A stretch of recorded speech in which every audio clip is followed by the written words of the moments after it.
Estamos de volta com o Seja Ilimitado. Participe comigo pelo WhatsApp 739-8895-5134. Me siga também no Instagram, @andreiver e @sejailimitado.com.br. Bom, estamos no Outubro Rosa, a campanha mundialmente espalhada para alertar sobre o diagnóstico precoce do câncer de mama. Converso hoje com Sueli Dias, ela que é coordenadora do grupo Citoque Itabuna, e vai falar um pouco da experiência pessoal dela, que já passou por isso, não é, Sueli? É verdade. E da fundação do grupo Citoque. Muito obrigado por nos receber aqui no programa. Eu é que agradeço a oportunidade. Sueli, me conta um pouco da sua experiência ao saber da notícia e de como foi fundado o grupo Citoque Itabuna. Eu tive câncer de mama, recebi o diagnóstico em 2004. Na época foi assim, muito inesperado, complicado. É aquela questão, a gente nunca espera que vá acontecer conosco, né? Acontece com as outras pessoas, mas com a gente nunca passa pela cabeça a possibilidade. E aí tem que se enfrentar, não há como fugir. E o grupo Citoque surgiu em 2005, foi iniciativa de 3 pacientes que fizeram tratamento juntas e comentavam sobre o desejo de um espaço para falar dos seus medos, das suas dificuldades, que não fosse o espaço familiar, que não fosse o espaço profissional, mas um espaço de pacientes. E com o apoio de Dr. Urandir Riela, se criou o grupo Citoque. Eu fui convidada para a fundação e estou lá desde então.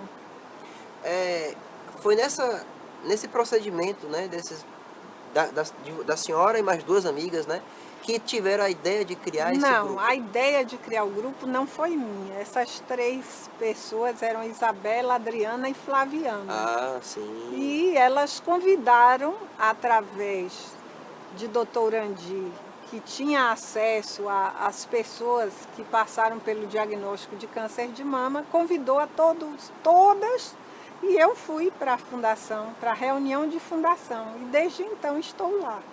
Esse grupo, ele apoia psicologicamente, mas também com remédios? Qual é o apoio que eles dão?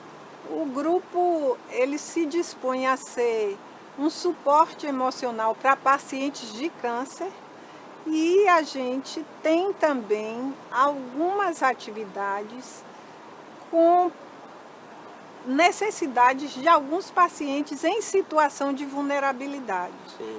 Sim. A gente sempre teve o compromisso de apadrinhar por vez um paciente em situação difícil. E aí a gente vai caminhar com ele enquanto for necessário.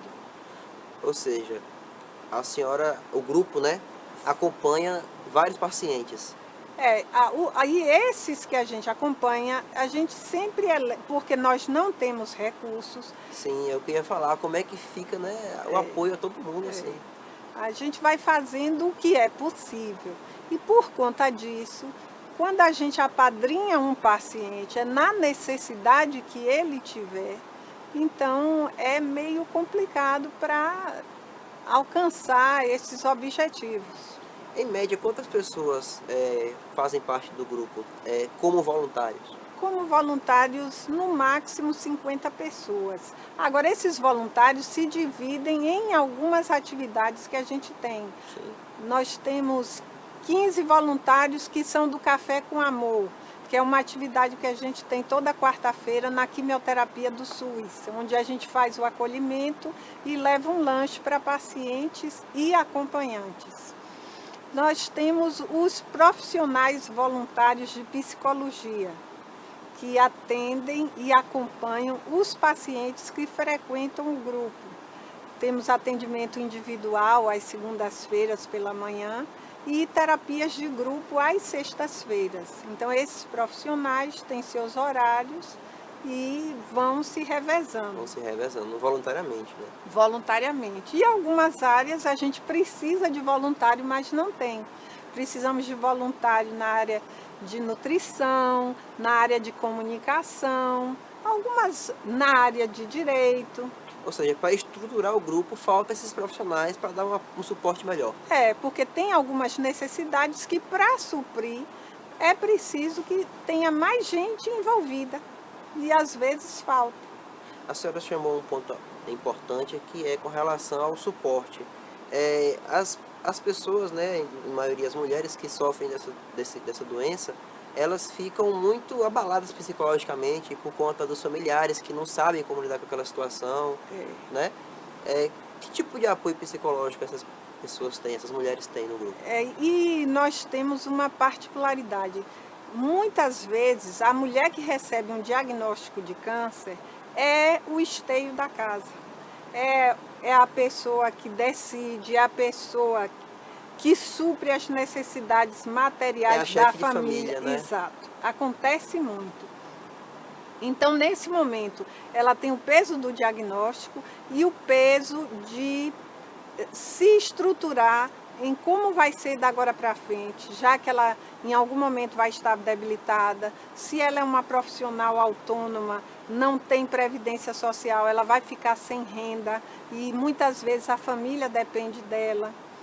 E são muitas as situações que a gente encontra. E nesse momento a gente oferece o suporte emocional, porque no grupo tem muitas pessoas que já enfrentaram o diagnóstico e o tratamento do câncer, tem os profissionais de psicologia e a gente vai tentando caminhar com esse paciente, trabalhando o fortalecimento emocional dele, para que ele supere o impacto do diagnóstico, que administre os efeitos do tratamento, os efeitos colaterais, e tem, assim, condições de pensar no futuro, no depois.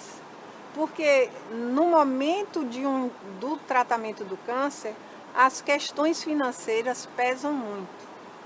Sim, imagino. Influenciam muito, seja na manutenção da alimentação, do transporte, das contas do próprio paciente, da família, de necessidades que ele não tinha e passa a ter. E também em relação ao futuro, porque tem algumas pessoas que tinham uma profissão e que depois do tratamento do câncer não vai poder exercer. Nós já tivemos, por exemplo, pacientes de câncer de mama que tiraram a mama, esvaziaram os gânglios da axila e depois disso não pode continuar na profissão que tinha antes. Por exemplo, uma cabeleireira que trabalhava com alisamento de cabelo, ela não teve mais condições, porque o esforço que ela fazia não é mais possível fazer. E assim acontece em outros casos, em que a pessoa tem que se reinventar pós-tratamento para buscar uma nova atividade que lhe sirva de sustento, né? E que lhe mantenha como ser inserido numa sociedade que lhe cobra tudo. Muda toda a perspectiva de vida da pessoa, né? Não é só o problema da doença em si, mas é toda a estrutura da sua vida a partir de agora, né? A gente vê casos assim,